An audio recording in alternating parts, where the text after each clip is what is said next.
Adoptive parents kicked me out at 17 for getting pregnant and refusing to keep my baby. 20 years later, their biological son reached out to me. When I was 17, my adoptive parents kicked me out and disowned me because I got pregnant and refused to give them my baby. 2 decades later, their biological son found me on Facebook and reached out. I was just 4 years old when I lost my parents in a tragic car accident. I don't remember much about the crash itself, just that one moment I was in the backseat and the next time I opened my eyes, I was in a hospital. Waking up to a world of nurses and doctors was terrifying for me. As a child, I remember a CPS worker sitting beside me, explaining that my parents had died and I would need to stay with another family for a while. It was also confusing and overwhelming. After that, I went through a series of foster homes, none of which ever felt like home. When I was 5, I was finally placed with Lorraine and James, who had been eager to have a child of their own. From the start, I felt their warmth and genuine care. They welcomed me into their home without hesitation, filling the emptiness I had felt from losing my own family. It seemed like, after all the tragedy, I had finally found a second family. However, as soon as I moved in, I noticed that James was very strict and disciplined, while Lorraine seemed to always follow his lead. I later learned that James's strictness was due to his background as an Army veteran who had been injured in action. His military experiences explained his obsession with meticulous planning and order. Understanding this didn't make it any easier when he would get angry over small things, like being a minute late for church. His strictness often left me feeling anxious and like I had to walk on eggshells around him. Lorraine, on the other hand, was more laid back, but also drank a lot when James wasn't around.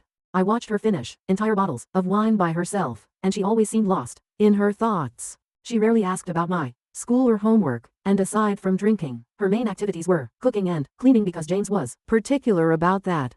At first, things were smooth and I didn't witness many conflicts between them, but as I grew older, I began to see James's true nature. He was abusive. For James, my academic performance was everything. He constantly pressured me to improve, and if anyone outperformed me, he would get enraged. Even the slightest dip in my grades would result in him hitting me and calling me stupid. He frequently threatened to send me back to the orphanage if my marks didn't meet his expectations. As a child, I didn't realize this threat was empty, and it terrified me each time he mentioned it. I worked tirelessly to avoid being sent back. I also observed Lorraine and James having arguments, which would end with James dragging her into their bedroom. She would emerge with bruises on her hands and face. At first I didn't understand what was happening, but it soon became clear that he was physically abusing her. To keep me from witnessing his violence, he would isolate Lorraine. I couldn't understand why Lorraine never called the police. After their fights, she would just sit and cry for hours, while James would drink beer and watch TV. Realizing James's abusive nature made me fear being alone with him or doing anything that might upset him. But as anyone who has lived in an abusive environment knows, abusers will find any excuse to lash out. No matter how careful I was, or how hard I tried to avoid provoking him, he always found a reason to be angry. Initially, it was all about my grades, but as I grew older, his focus shifted. It wasn't just about academics anymore. He criticized everything, from the clothes I wore, to the friends I chose, and even any romantic interests I had. He insisted I come straight home from school, claiming that spending time with friends was a distraction and that they would amount to nothing. According to him, I needed to keep my focus solely on my studies. Unbeknownst to James, Lorraine discreetly allowed me to spend an hour with my friends after school, knowing that James wouldn't return until later in the evening. She saw it as a small chance for me to enjoy some normalcy and social interaction beyond the tense atmosphere at home. These brief moments away from the constant pressure and scrutiny were precious to me, and I valued the time spent with my friends, even if it was short-lived. Lorraine's quiet act of kindness meant a great deal to me. However, things took a turn for the worse when James lost his job. The job loss seemed to heighten his frustration and anger, worsening the already abusive environment at home. With the added strain of financial instability, James became even more unpredictable and volatile, lashing out over the smallest things. I recall one night when Lorraine had just finished making dinner. As James sat down and glanced at the meal, he erupted into a furious rant about how it didn't meet his standards. He began yelling and slamming the table, berating her and threatening to throw her out if she couldn't cook properly. In his rage, he threw his plate against the wall, leaving Lorraine and me in a state of fear as we watched him. I could feel my whole body trembling. When I finally ate the food, I found nothing wrong with Lorraine's cooking. Over time, James's drinking worsened. With his unemployment and idle days, beer cans accumulated in the living room each morning, which Lorraine had to clean up. I also found myself unable to spend time with my friends as James would harshly criticize me if I was even a minute late. Coming home from school, at 15, a classmate named Harry confessed his feelings for me and asked me out on a date.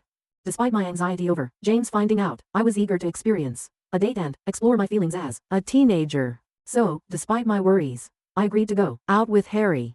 We met at a local coffee shop after school and spent the afternoon chatting and getting to know each other. That date turned out to be one of the best decisions of my life, as it marked the beginning of our love story. Harry was everything James was not. Gentle and kind to everyone, including animals. He would bring me my favorite flowers whenever he could, saving up his pocket money to do so. Having never had a good role model, I didn't expect much, but Harry treated me with the care and respect I had always wanted. James was always a bit suspicious and would question me about whether I was spending time with any boys. I would deny it, silently hoping he wouldn't uncover the truth. Fortunately, not having a phone meant there were no incriminating texts he could discover. Harry and I took great care to keep our relationship private, even avoiding telling our friends to prevent any gossip.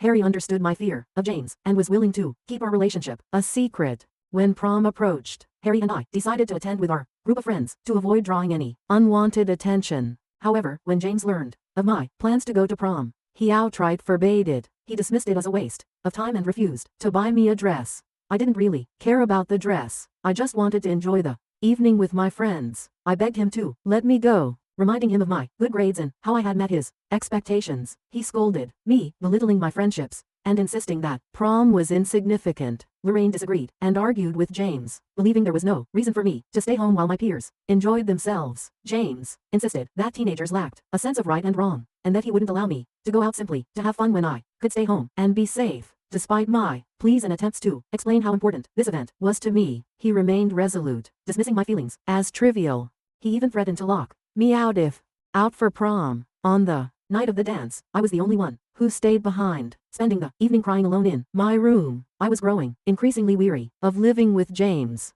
After high school, it became even harder to see Harry since I wasn't allowed out and didn't have a phone. I asked James for a phone, but he insisted I didn't need one at my age. I argued that I'd be going to college and that everyone had a phone, but he said I'd have to buy one myself if I wanted it. That's when I decided to get a part-time job. Though the pay was modest, it allowed me to earn some money and gain a bit of independence. It also meant I could spend time with Harry without James finding out, using work as an excuse while I met up with him. Eventually, I received the incredible news that I had been accepted into an Ivy League university with a full scholarship. This was a significant accomplishment, as no one from my town had ever achieved it before. James took it upon himself to brag about my success to anyone who would listen, proclaiming how proud he was. Despite his constant boasting, he never actually congratulated me personally, instead acting as though my achievement was a reflection of his own success. After receiving my college acceptance, I felt an enormous sense of relief. At last, James had nothing to complain about, as I had fulfilled his greatest dream by securing a spot in a prestigious college with a scholarship. With my job and academic success, he couldn't label me as lazy anymore. His newfound satisfaction led him to buy me a phone and allowed me to use the money I earned from work for college expenses. He even permitted me to hang out with my friends after work. For the first time, I felt like I could enjoy life a bit, just like everyone else. Harry and I knew we'd be separated when we went to college, but we promised to meet up whenever we could. Our intimacy was careful and limited, with both of us taking precautions. A couple of weeks later, I began experiencing unusual symptoms that resembled those of but without actually having it. Being perceptive, I sensed something was wrong with my body, and I found myself craving food at odd hours. Panicking, I told Harry that I needed to take a pregnancy test, and he agreed. I took 3 tests, all of which came back positive. The shock was overwhelming, and I collapsed on the floor, crying uncontrollably. It felt like I was living through one of my worst nightmares. Harry tried to comfort me, but I was trembling with fear. I knew that if discovered I was pregnant, especially right before college, he would react with unimaginable anger. Harry reassured me that the decision was entirely mine and that he would support me no matter what. He suggested talking to his parents first and then approaching James together to prevent any violent reactions. Given my difficult home situation, Harry was genuinely concerned for my safety. His parents were incredibly understanding. His mother embraced me and comforted me, saying that such things happen to many people, not to worry too much. They agreed to come to my place to help break the news to James. When Lorraine and James were informed of the pregnancy, they were utterly shocked. Lorraine asked me twice if I was certain, and I confirmed with the results from multiple tests. James, however, erupted in anger, accusing me of being a product of his reluctance to adopt children from strangers, citing their unpredictable nature. He hurled a barrage of insults at me, claiming I had ruined my life. Harry's parents tried to calm James down, but he directed his fury at them, blaming them for the situation and appearing ready to physically confront Harry, who sat quietly in the corner. Overcome with emotion, I started crying and told James that I wasn't planning to keep the baby, so he had nothing to worry about. I assured him that everything could return to normal, and I would still go to college as planned. At that point, Lorraine asked to speak with James privately. They left the room while I sat there, crying and anxiously fidgeting. Harry's parents looked at me with sympathy. When Lorraine and James returned, Lorraine's words struck me like a tidal wave. She proposed that we didn't necessarily have to give up the baby, suggesting that I could carry the pregnancy to term, and then transfer my parental rights to them. I sat there in stunned silence as Lorraine stressed that the child was a gift from God and urged us not to consider other options. James supported Lorraine's view, suggesting that this arrangement would be ideal, especially since Lorraine was already pregnant herself. His words left me completely bewildered, and I struggled to grasp what he was proposing. James revealed that Lorraine had only recently discovered her pregnancy and had kept it private while processing the news. With my own pregnancy, they now saw an opportunity to raise both children together as siblings. The shock of their suggestion left me speechless, grappling with the gravity of their proposal and the unexpected turn of events. Harry's parents were equally stunned and quickly expressed their disapproval. However, James interrupted, asserting that the decision was not theirs to make, and looked at me expectantly, waiting for my response. Overwhelmed with anxiety, I knew deep down that I couldn't agree to Lorraine and James's proposal. The idea of giving up my child to be raised in an environment reminiscent of my own troubled upbringing was unbearable. Although Lorraine had shown herself to be a caring mother in many ways, I couldn't ignore the fact that she couldn't shield herself from James's behavior, let alone ensure my child's safety. The thought of subjecting my unborn child to the same uncertainty and potential danger was unacceptable.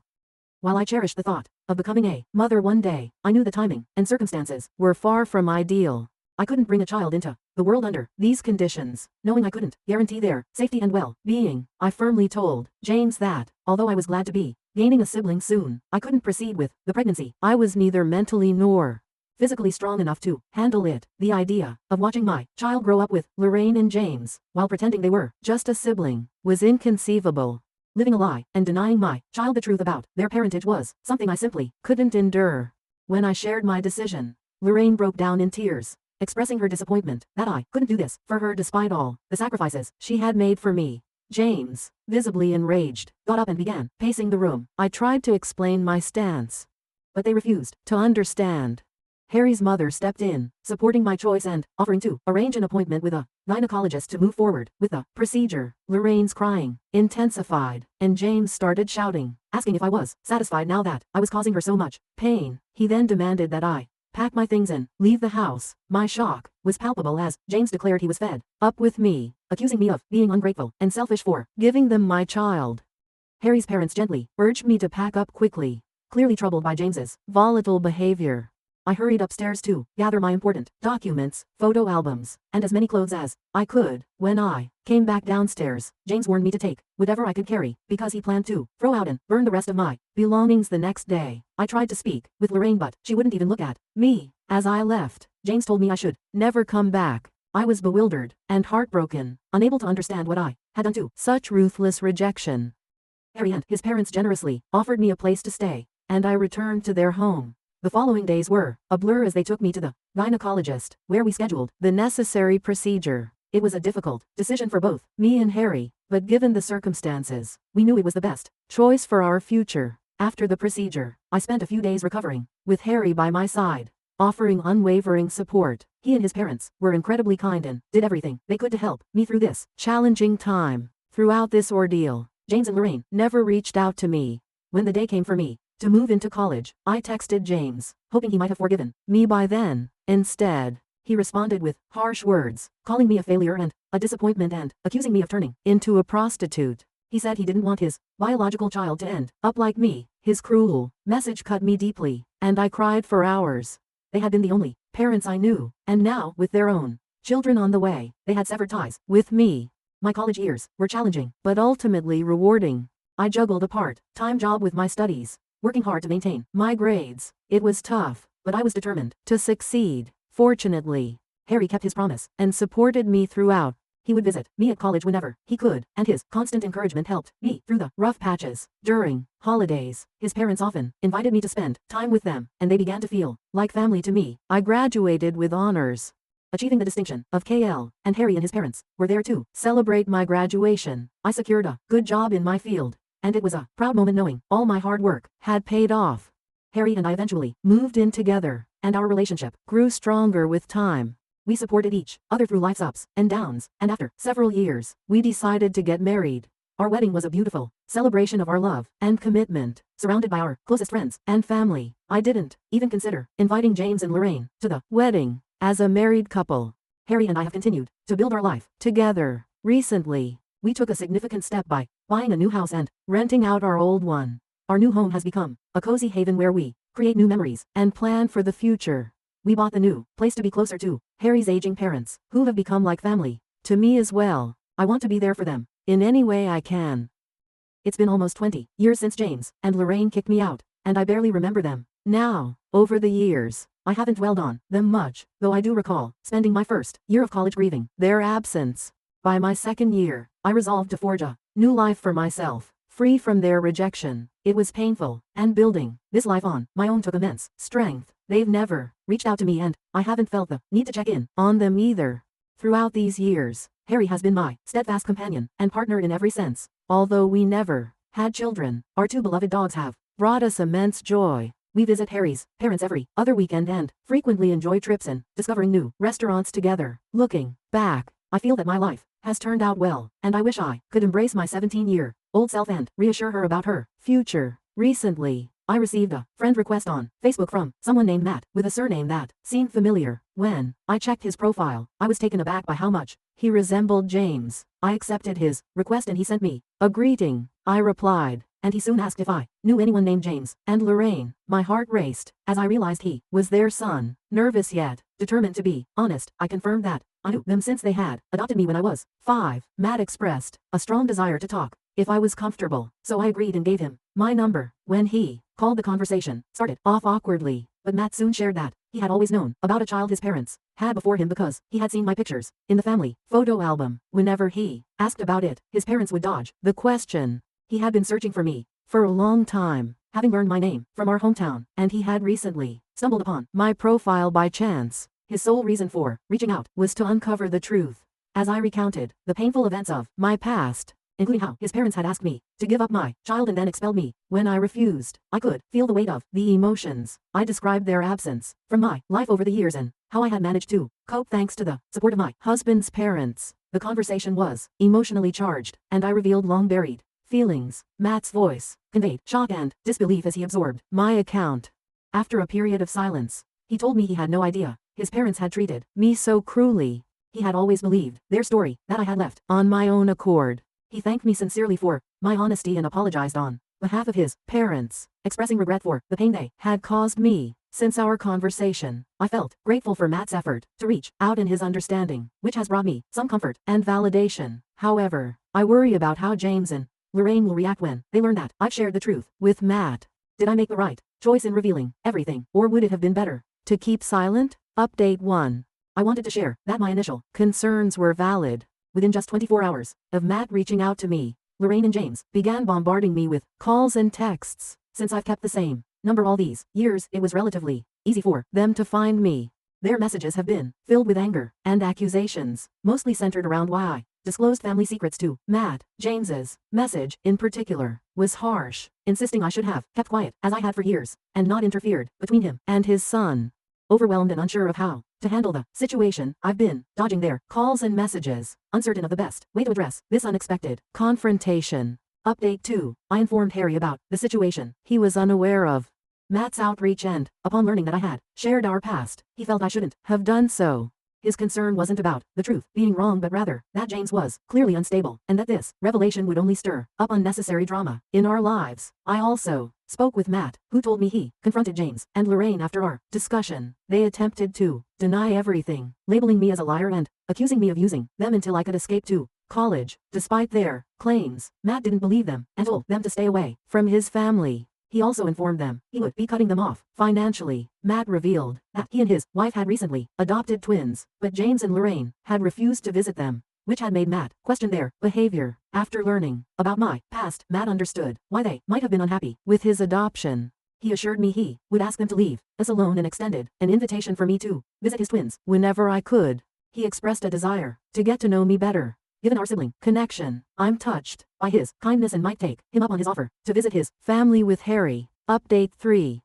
It's been 7 months since my last update, and for those asking, here's what's new. I decided to block James and Lorraine from all communication channels, which has stopped their threatening messages. Matt intervened and spoke to them, so they had no choice but to back off. Harry and I have visited Matt and his wife at least 4 times over the past few months. Each visit has been warm and welcoming, and we've spent hours reconnecting, sharing stories, and bonding over our childhoods. I've also had the joy of spending time with Matt's twins, who are delightful. I'm deeply grateful that Matt reached out, and the connection with him and his family has been a source of healing and joy for me.